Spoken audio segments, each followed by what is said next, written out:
Αδελφοί μου, αυτού εσμεν ποίημα κτισθέντες επί έργης αγαθής εν Χριστώ Ιησού. Ας μου επιτρέψετε με απλά λόγια, με απλά νοήματα να παρουσιάσω στην αγάπη σας από το σημερινό αποστολικό ανάγνωσμα αυτόν τον στίχο που ακούσατε. Αυτού εσμεν ποίημα κτισθέντες εν Χριστώ Ιησού επί έργης αγαθής. Και πρώτα απ' όλα, για να ερμηνεύσω αυτόν τον στίχο, θέλω να ρωτήσω ποιο κατά τη γνώμη σας είναι το δυσκολότερο και το μεγαλύτερο ερώτημα για τον άνθρωπο.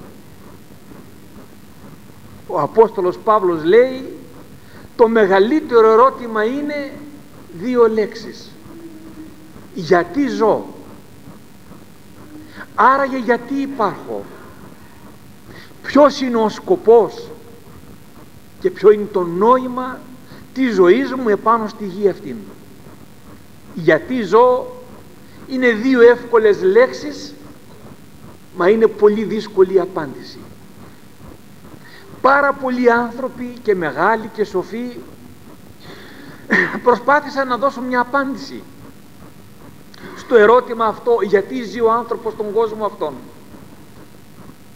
Και οι απαντήσεις που έδωσαν είναι πάντα ανθρώπινες, είναι αντιφατικές, είναι αντίθετες. Η μία αναιρεί την άλλη. Γι' αυτόν ακριβώς το λόγο, αδελφοί μου, προστρέχομαι σήμερα στο Άγιο Ευαγγέλιο να ειδούμε ποια είναι η αλάθητη η γνώμη του Χριστού, και αυτός που εκφράζει τη γνώμη του Χριστού, όπως τον είπε ο Ιερός Χρυσόστομος, το στόμα του Ιησού Χριστού είναι ο Απόστολος Παύλος. Ρωτάμε λοιπόν τον Απόστολο Παύλο, γιατί ζει ο άνθρωπος? Ποιο είναι το νόημα της ζωής του? Και μας δίνει αυτήν την απάντηση με το σημερινό αποστολικό ανάγνωσμα. Αυτού εσμεν ποίημα κτισθέντες επί έργης αγαθής εν Χριστώ Ιησού. Με άλλα λόγια, μας έχει δημιουργήσει ο Θεός ο ίδιος με αγάπη και φροντίδα. Μόνο μας δημιούργησε?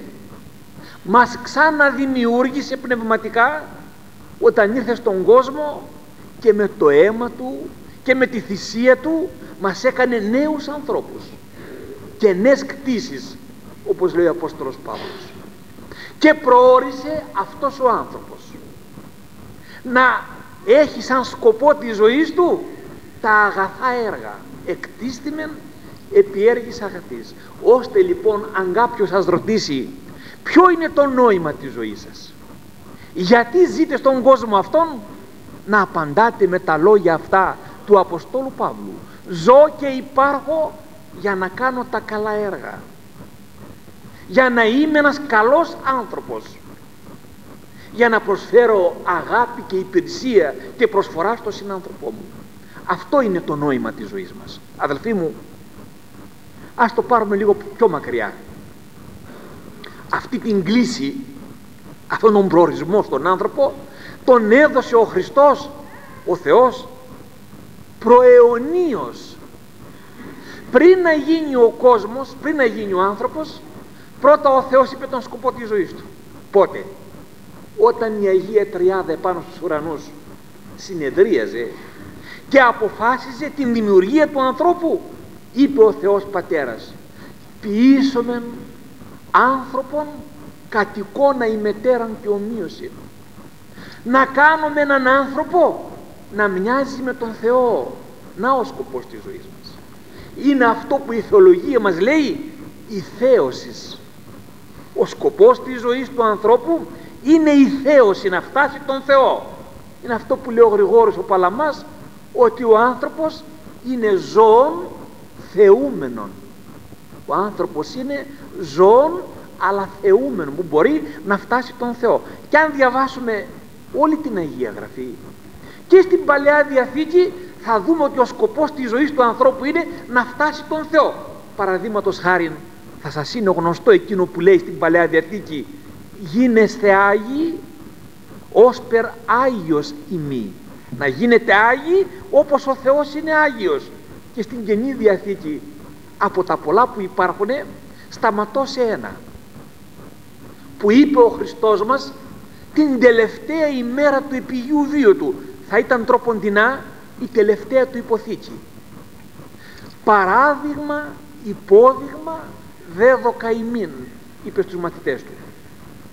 Σε εκείνη τη μεγαλειώδη αρχιερατική του προσευχή, στον αποχαιρετιστήριο το λόγο θα λέγαμε, είπε υπόδειγμα δέδοκα ημίν, είναι καθώς εγώ πεποίηκα και ημείς ποιείτε. Σας άφησα σε αυτόν τον κόσμο σαν άνθρωπος ένα υπόδειγμα ζωής. Όπως έκανα εγώ στη ζωή μου, να κάνετε κι εσείς, καθώς εγώ πεποίηκα και εμείς ποιείτε. Με άλλα λόγια, πρέπει κατά το Ευαγγέλιο να αντιγράφουμε, αδελφοί μου, την ζωή και τα έργα του Ιησού Χριστού. Ό,τι έκανε εκείνος να το κάνουμε κι εμείς, ό,τι δεν έκανε εκείνος να μην το κάνουμε κι εμείς. Και μάλιστα όχι μόνον έβαλε μέσα μας αυτόν τον μεγάλο σκοπό της ζωής, να γίνουμε θεοί επί της γης, αλλά μας έδωσε και τα προσόντα και τα μέσα και τα όπλα που χρειάζεται ο άνθρωπος για να τελειοποιηθεί. Παραδείγματος χάριν, από όλη τη δημιουργία, από όλη την ζωολογική κλίμακα, πόσο διαφέρει ο άνθρωπος, πόσο μεγαλειώδης και ωραίος είναι ο άνθρωπος, ότι μόνος ο άνθρωπος έχει, προσέξτε, του έδωσε ο Θεός την λογική, τον λόγο, να μπορεί να ξεχωρίζει το αληθινό από το ψεύτικο, το φως από το σκοτάδι, το καλό από το άσχημο. Τα ζώα δεν έχουν την επιλογή αυτήν. Μυαλό έχουν, αλλά σκέψη δεν έχουν, λογική δεν έχουν. Δεύτερον, όμορφα, έδωσε ο Θεός στον άνθρωπο όχι μόνο τη λογική, τον λόγο, αλλά έδωσε και τη συνείδηση. Άλλο ξυπνητήρι, άλλη πηξίδα μέσα στον άνθρωπο, για να τον λέει μη κάνεις το αμαρτωλό και το φαύλο, αλλά κάνε το καλό και το δίκαιο. Τρίτον, όχι μόνο τη λογική, όχι μόνο τη συνείδηση, αλλά έδωσε στον άνθρωπο ο Θεός το καλύτερο απ' όλα, το αυτεξούσιον, την ελευθερία, να μπορεί ο άνθρωπος να διαλέγει ό,τι θέλει, να μην είναι μία μηχανή, να μην αναγκάζεται, να μην υποχρεώνεται, να μην σκλαβώνεται, αλλά ελεύθερα να επιλέγει τούτο ή το άλλο. Και όχι μόνο αυτά, έρχεται ο Χριστός και μας δίνει και μερικά άλλα μέσα πιο αποτελεσματικά. Παραδείγματος χάριν, σκόνταψες στην προσπάθειά σου να ζήσεις κατά Χριστόν και να γίνεις τέλειος άνθρωπος. Εάν σκοντάψεις, να αμέσως σου έχει δώσει και την προσευχή να παρακαλάς τον Θεό με τη συνομιλία αυτήν και να παίρνεις τον φωτισμό από άνωθεν και να προχωράς ολόρθος και ίσιος. Δεύτερον, μόνο την προσευχή σου έδωσε την μεγαλύτερη πηξίδα που είναι το Άγιον Ευαγγέλιο, για να επολυθεύεις την πορεία σου, για να βλέπεις ποιο είναι το σωστό. Δεν χρειάζεται να πας αλλού κι αλλού. Το Ευαγγέλιο, αν μελετάς, εάν διαβάζεις το Λόγο του Θεού, ξέρεις ποιο είναι το θέλημά του. Και ακόμα ένα τρίτο θέλω να πω, μέσα σε αυτήν την εκκλησία, που εγώ δικαιολογημένα νομίζω την λέω το λιμάνι του Θεού. Έξω είναι το πέλαγος, όμορφα, έξω είναι το πέλαγος, είναι οι δυσκολίες και τα κύματα της ζωής, και εδώ η εκκλησία του Χριστού είναι το λιμανάκι το ήσυχο. Έλα μες στην εκκλησία αν δυσκολεύεσαι, και σου δίνει η εκκλησία, όπως το λέει ο Χρυσόστομος, την φαρέτρα που έχει μέσα, λέει, βέλη για να πολεμάς τον εχθρό. Και τα μυστήρια της εκκλησίας μας και οι αγιαστικές πράξεις και οι εικόνες και τα λείψανα και οι ακολουθίες, όλο αυτό τον πλούτο, τον αδαπάνητο, που έχει η Εκκλησία μας, σου τον έδωσε, λέει ο Χρυσόστομος, σαν μια φαρέτρα για να πολεμάς τον εχθρό. Ο δε εχθρός είναι ο αντικείμενος, ο διάβολος. Εάν δυσκολεύεσαι με αυτόν, να, η Εκκλησία σου παρέχει τα μέσα. Αδελφοί μου, για να τα πω πιο συγκεκριμένα, θα με ρωτήσετε, και ποια είναι αυτά τα αγαθά έργα? Εκτίστημεν επί έργης αγαθής. Ποια είναι αυτά τα αγαθά έργα τα οποία πρέπει να κάνει ο άνθρωπος? Είναι δύσκολο βέβαια να τα παριθμίσουμε όλα τώρα, όμως μόνο σας λέω, διακρίνονται θετικά και αρνητικά.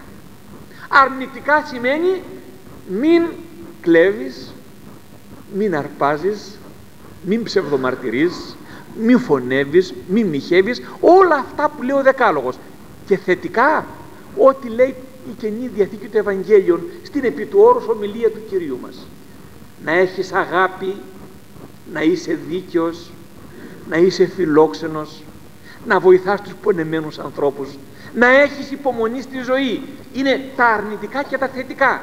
Έρχονται μερικοί τώρα και με το δίκαιο τους μου λένε, καλά πατέρ Ιωακήμ, το ποια είναι τα καλά και τα κακά τα ξεχωρίζουμε, όμως δύσκολο να τα εφαρμόσουμε σε αυτή την κοινωνία που ζούμε στη ζούγκλα, στο διαβολόκοσμο. Μας παρασύρει αυτός ο κόσμος. Δεν μπορούμε, όλοι πηγαίνουν σε ένα ρεύμα και εμείς να πηγαίνουμε αντίθετα. Είναι δύσκολο, ναι αδελφοί μου, δύσκολο αλλά όχι ακατόρθωτο. Στον αγώνα και στην προσπάθεια να τελειοποιηθούμε δεν είμαστε μόνοι. Είναι μαζί μας ο Χριστός. Όποιος αγωνίζεται, όποιος προσεύχεται, όποιος προσέχει στη ζωή του, μπορεί με τη βοήθεια και με τη χάρη του να φτάσει κάπου, να φτάσει πιο πάνω λιγάκι.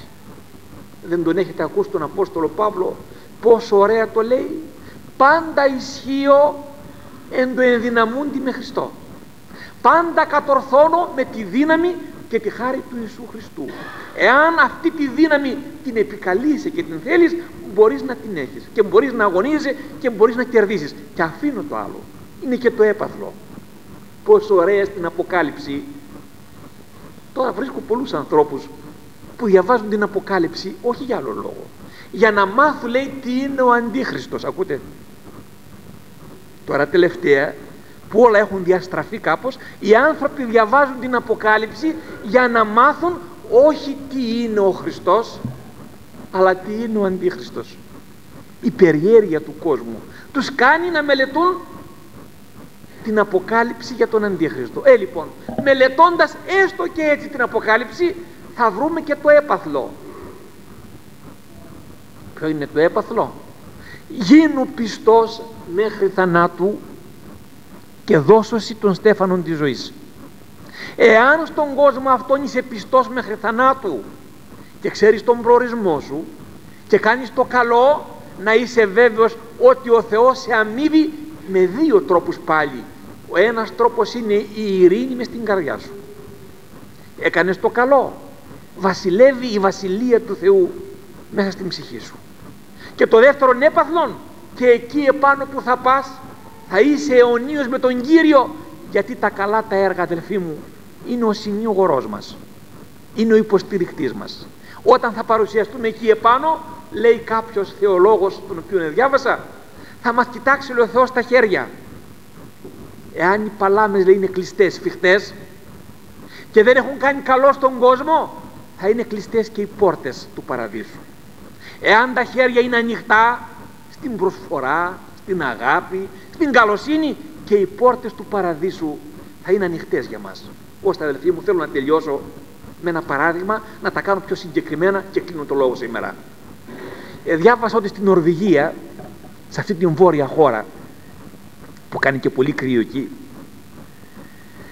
κάποια μέρα, λέει, σε ένα δρόμο μακρινό περπατούσε ένα αγοράκι ξυπόλυτο μες στο χειμώνα, μες στον πάγο, κουρελιασμένο, πεινασμένο και φτωχό. Και καθώς η πόλη στα μακριά, λέει, έτυχε να περάσει μια κυρία πλούσια με την άμαξά της. Το είδε το αγοράκι κουρελιασμένο έτσι και το λυπήθηκε. Άνοιξε την πόρτα, ανέβα παιδί μου, του λέει, θα σε πάω μέχρι το σπίτι σου. Και όχι μόνο το πήρε μαζί της και το εζέστανε το αγοράκι, αλλά και από τα λεφτά που είχε στην τσάντα της έβγαλε και του δίνει αρκετά λεφτά για να μπορέσει να επιβιώσει. Περάσαν, λέει, 20 χρόνια από τότε. Το παιδί μεγάλωσε, έγινε επιστήμονας, κατέλαβε μία θέση, έκανε λεφτά και τώρα πλέον είχε δικό του αυτοκίνητο. Και καθώς μια άλλη μέρα ξαναγυρούσε και αυτός έξω από την πόλη, συναντάει μια γριούλα σκυφτή, φτωχοντημένη. Ανοίγει το αυτοκίνητο του κι αυτός, όπως του είχαν κάνει αυτό το μικρό παιδί και τον πήραν στο αυτοκίνητο, και παίρνει τη γριούλα μέσα. Και τι έκπληξης, λέει, τι συγκυρία. Τη ρωτάει ποια είναι και μαθαίνει ότι αυτή ήταν η ίδια η γριά που τον είχε πάρει προ 20 ετία στο αυτοκίνητό της. Όχι μόνο την πήρε στο αυτοκίνητο, την πήρε στην αγκαλιά του, την πήγε στο σπίτι του και την κράτησε εις το εξής σαν μητέρα του, γιατί εν τω μεταξύ αλλάξανε οι όροι της ζωής. Αυτός πλούτενε και εκείνη φτώχαινε. Αυτός έγινε πολύς και εκείνη έγινε λίγη καημένη, και την έκανε μάνα του και την είχε μαζί του, για να πει αυτός που γράφει το ανέκδοτο: τα καλά που κάνουμε αμείβονται στη ζωή. Ό,τι κάνεις αυτό βρίσκεις. Κατά κανόνα σπάνιο είναι να επιτρέψει ο Θεός μια δοκιμασία, να κάνεις το καλό και να βρεις το κακό. Πάντως τα έργα μας, εάν δεν αμείβονται εδώ, αμείβονται εκεί επάνω, αδελφοί μου. Γι' αυτόν ακριβώς το λόγο ήρθα σήμερα να ερμηνεύσω αυτόν τον στίχο του Αποστόλου Παύλου: εκτίστημεν επί έργης αγαθής, και να σας παρακαλέσω, σαν πνευματικός σας πατέρας και σαν κήρυκας του Ευαγγελίου, το υποβάλλω σαν παράκληση να στολίσουμε τη ζωή μας και να στολίσουμε την ψυχή μας με τα καλά τα έργα. Είναι λουλούδια αμάραντα που και για μας θα ευωδιάζουν και για το Θεό θα ευωδιάζουν. Ο δε Κύριος δια πρεσβειών του Αγίου Παύλου, που εορτάζουμε σήμερα, του Πατριάρχου Κωνσταντινούπολεως, να ελεήσει πάντα ημάς. Αμήν.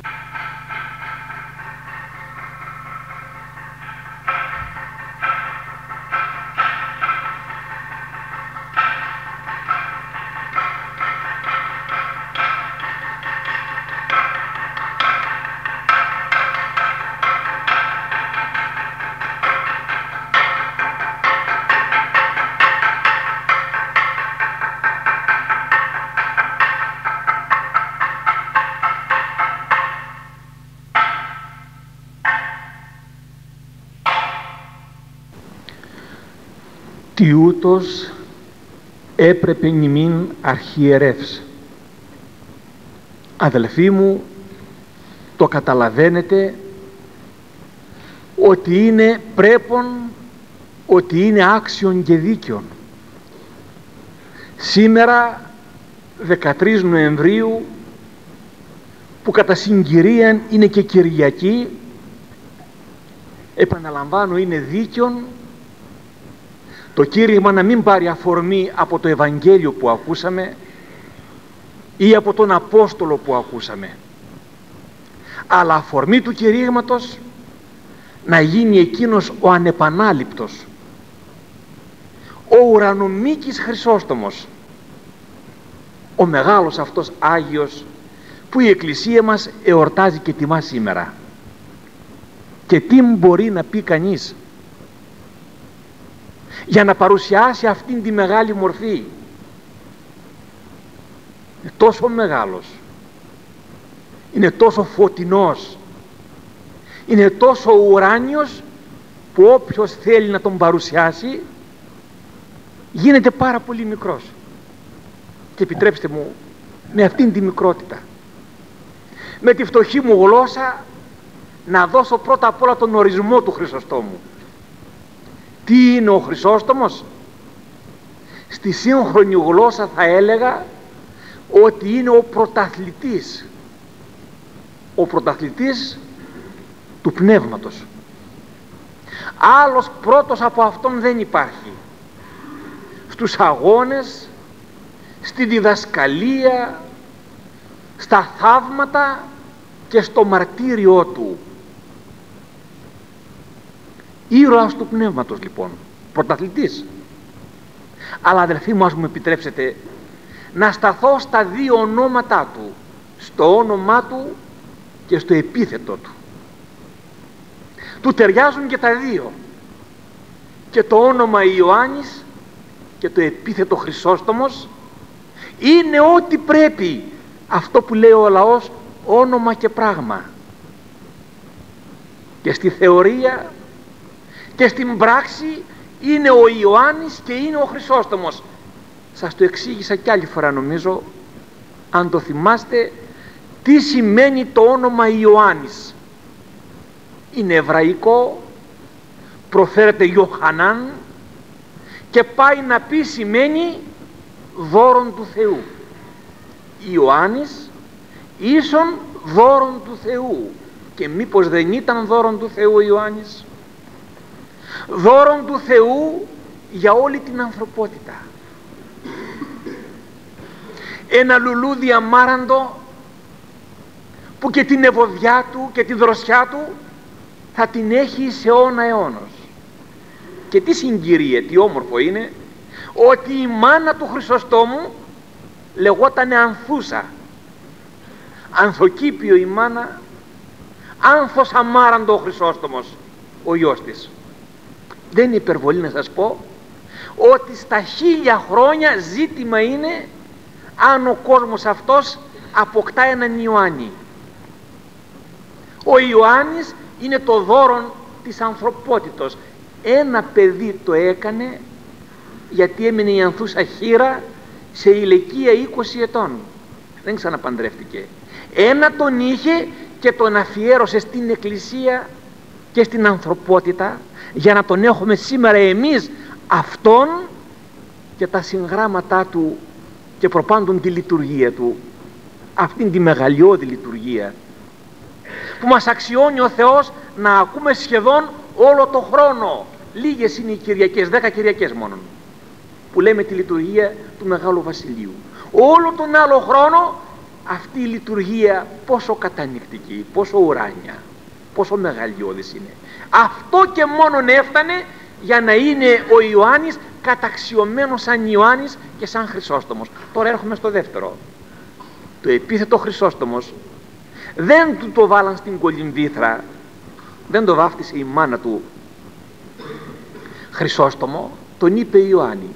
Αλλά ο λαός ο οποίος βλέπει και έχει τη διαίσθηση και καταλαβαίνει και στον κάθε έναν βάζει το παρατσούκλι του, έτσι ακριβώς αυτόν διάλεξε αυτό το ωραίο επίθετο, το κοσμητικό, και τον είπε Χρυσόστομος, γιατί λένε τα βιβλία το στόμα του ήταν ποτάμι. Χρυσορώας ποταμός, έτσι λέει το βιβλίο. Ένα ποτάμι που έτρεχε χρυσάφι, κάθε λόγος του ένα ψήγμα χρυσού. Είναι αυτό που λέει το ψαλτήριον, ότι ο λόγος του Θεού είναι υπερχρυσίων χιλιάδας, υπερχρυσίων και αργύριων. Όταν μιλάει κανείς για τον λόγο του Θεού, ο λόγος του Θεού σαν χρυσάφι γίνεται. Να, γιατί είναι χρυσό στόμα. Δεν χόρτενε ο κόμος να ακούει τον Χρυσόστομο. Είπα, αδελφοί μου, ότι είναι ανεπανάληπτος. Ξέρετε τι σημαίνει αυτό? Του ταιριάζει το επίθετο, του ταιριάζει το όνομα, αλλά δεν του ταιριάζει ο ύμνος. Αυτό που έχουμε γράψει εμείς είναι πάρα πολύ φτωχός.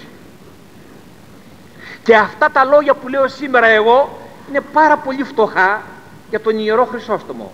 Τι μπορεί, παραδείγματος χάριν, ένας άμουσος που δεν ξέρει μουσική να καταλάβει από τον Μπετόβεν? Τι μπορεί ένας τραυλός μουγκός να πει για τον Δημοσθένη το Ρήτορα? Να πω κι άλλες αντιθέσεις.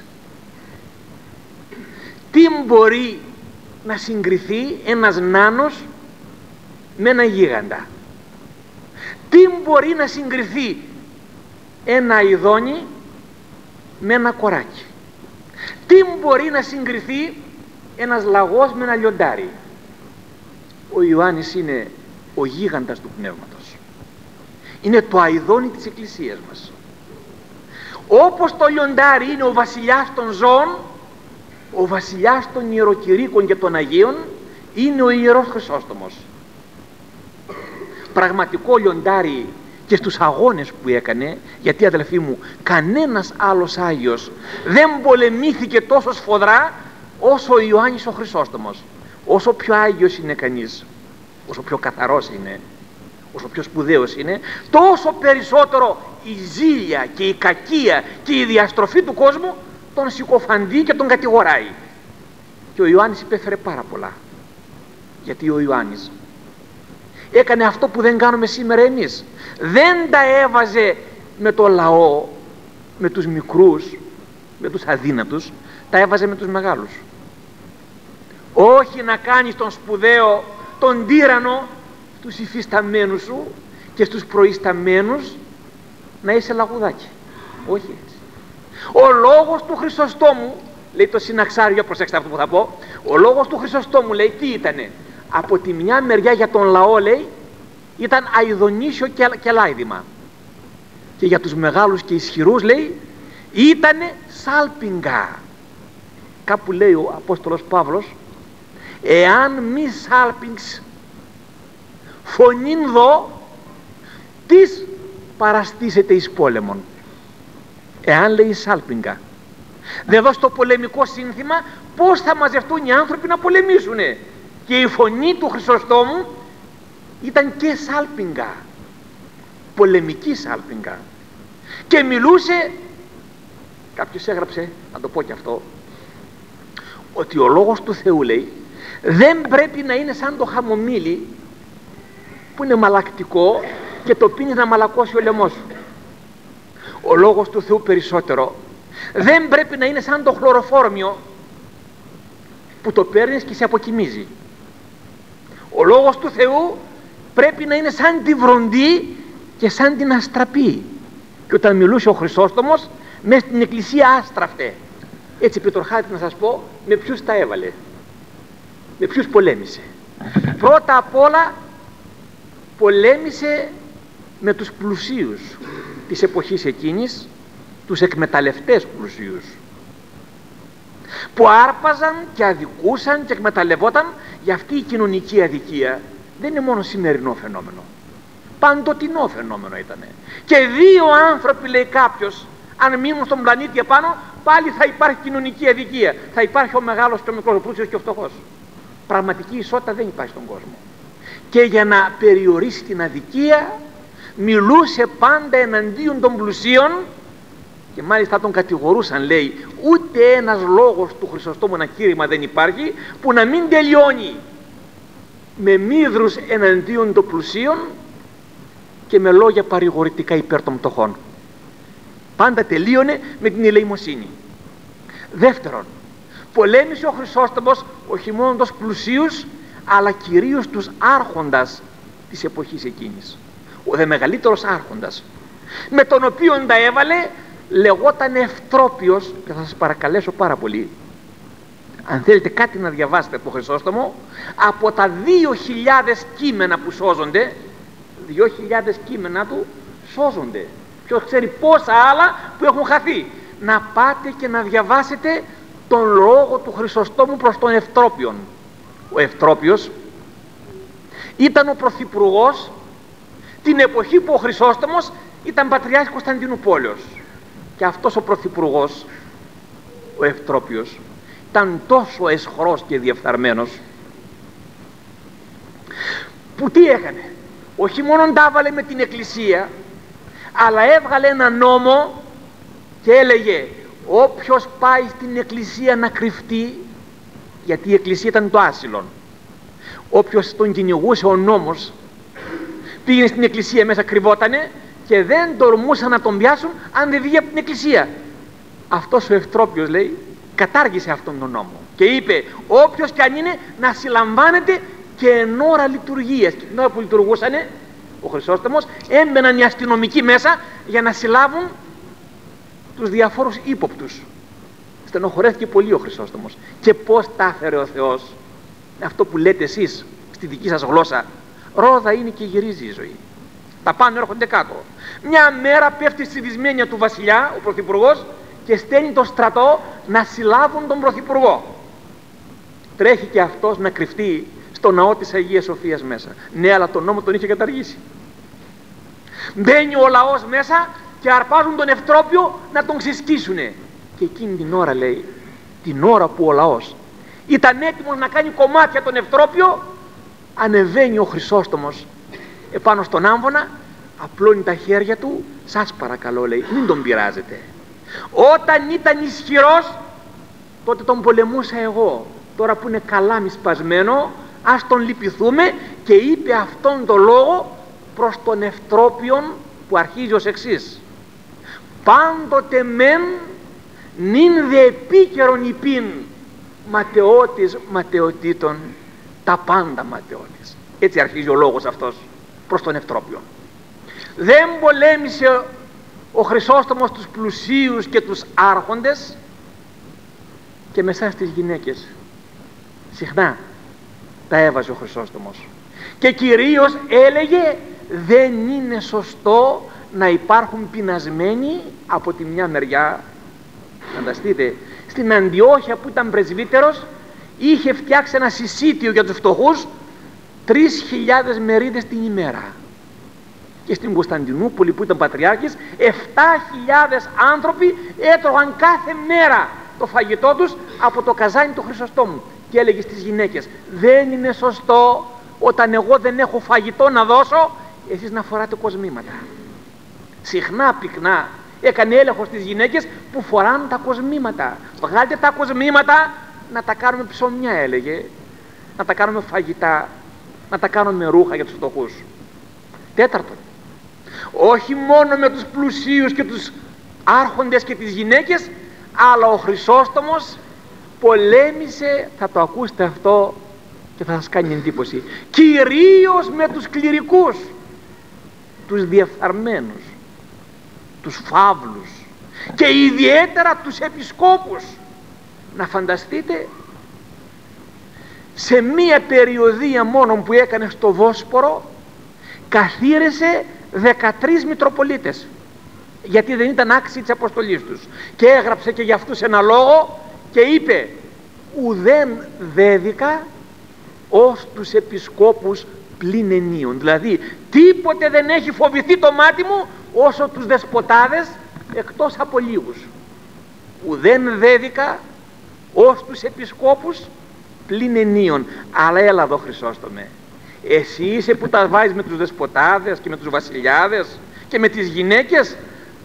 Ήταν δε μάλιστα μια γυναίκα αντιπρόσωπό σας, η γνωστή Ευδοξία, η βασίλισσα, που πήγε και έστησε το άγαλμά της ζώντας ακόμα, έκανε ασημένιο άγαλμα δικό της και πήγε το έστησε απέναντι από την Αγία Σοφία.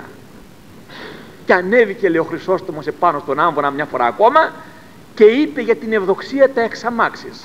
Πάλιν Ηρωδιάς μένεται, πάλιν ζητεί την κεφαλήν Ιωάννου, αυτή τη φορά όχι του Ιωάννου του προδρόμου, αλλά του Ιωάννου του Χρυσοστόμου. Και πράγματι μαζεύτηκαν αυτοί όλοι μαζί. Όσους κάκισε, όσους πίκρανε, όσους έλεγξε, έκαναν σπήρα. Οι δεσποτάδες, οι βασιλιάδες, οι γυναίκες, η Ευδοξία έγιναν κουβάρι όλοι και έκαναν δικαστήριο και τον δίκασαν με συκοφαντίες, 22 τον αριθμό. 22 συκοφαντίες χαλκευμένες και εκαθήρεσαν τον Χρυσόστομο. Η αλήθεια είναι πικρή, βλέπεις, προς πάσαν κατεύθυνση. Και στη συνέχεια τον κατεδίκασαν σε εξορία στα κόμματα της Αρμενίας, στην Κουκουσό, και τον ανάγκασαν αυτόν τον αδύνατο, τον καχεκτικό, τον άρρωστο, να περπατήσει 70 ημέρες συνέχεια ποδαρόδρομο. Όταν έφτασε εκεί στο βουνό επάνω το έτος 407, εξαντλημένος, έφτασε την τελευταία βραδιά της ζωής του, λέει, σε ένα μικρό εκκλησάκι στο βουνό επάνω, στην Κουκουσό, του Αγίου Βασιλίσκου ήτανε το εκκλησάκι. Και τους λέει, σας παρακαλώ τους στρατιώτες, μην με βασανίζετε άλλο, θα πεθάνω εδώ, αφήστε μου στο εκκλησάκι μέσα. Όμως αυτοί είχαν διαταγή να τον πάνε πιο πέρα ακόμα, και όπως σχεδόν παράλυτος, σκισμένος, ματωμένος, τον ξανατραβούν παρά έξω, και όπως πήγαινε κατάλαβαν ότι πεθαίνει πλέον. Τον ξαναγύρισαν πίσω στο εκκλησάκι και εκεί το βράδυ που κοιμήθηκε βλέπει ένα όραμα τον Βασιλίσκο, το μάρτυρα, του οποίου ήταν το παρεκκλήσιο, να του λέει, από σήμερα, Χρυσόστομε, θα είμαστε μαζί στη Βασιλεία του Θεού. Και τότε είπε τα τελευταία του λόγια, Έτσι έκλεισε το στόμα του Χρυσοστόμου. Δόξα τω Θεώ πάντων ένεκεν. Δόξα τω Θεώ για όλα τα οποία συνέβησαν στη ζωή μου, και τα καλά και τα κακά. Δόξα τω Θεώ και για το διωγμό και για το μαρτύριο και για το φαρμάκι. Έτσι θέλω και εγώ να τελειώσω σήμερα, αδελφοί μου, που με αξίωσε ο Θεός να σας παρουσιάσω τον Χρυσόστομο με λίγα λόγια, να σας παρακαλέσω, Θεό, τελευταία, και εσείς στη ζωή σας και εγώ στη ζωή μου, ό,τι κι αν έρχεται, όποιο φαρμάκι, όποια συκοφαντία, όποια βρωμιά, όποιο βάσανο, αυτά τα λόγια του Χρυσοστόμου και αυτήν τη διαγωγή του Χρυσοστόμου να μην ξεχνάμε, να λέμε κι εμείς δόξα τω Θεώ πάντων ένεκεν. Ο δε Κύριος διαπρεσβειών του Χρυσοστόμου που εορτάζουμε σήμερα, ας ελεήσει πάντα ημάς. Αμήν.